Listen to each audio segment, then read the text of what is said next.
Saya Winter Joini, pelajar tingkatan 4 dari SMK Tonggusi 2. Mencintai tanah ini, karya Lim Swee Tin. Siapakah yang berani merobek angin sentosa ini? Sayapnya menebar jauh ke lereng bukit dan denai-denai desa. Siapakah berani memancung damai negeri bertua ini dengan pedang terus dendam berpercikan silau kebencian? Sejarah Pertiwi masih cermat tersimpan dalam album purbanya. Ngilu hiris piluh cengkam penjajah berganti silih mencakar sukma ibunda. Hari ini pun terasa lagi akan pedih siapnya.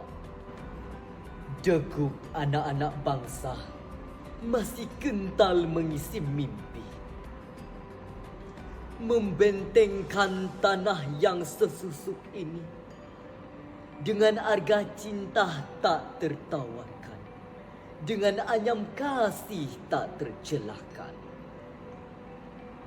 Kemerdekaan yang kita genggam bukan hanya sekadar kata, seperti kedaulatan yang bukan hanya seuntai slogan.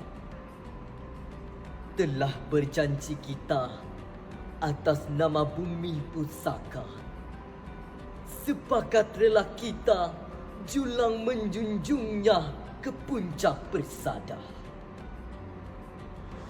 Marilah kita tentang angin perobek musim sentosa, hingga luluh sayapnya melayang jauh ke gurun-gurun saujana.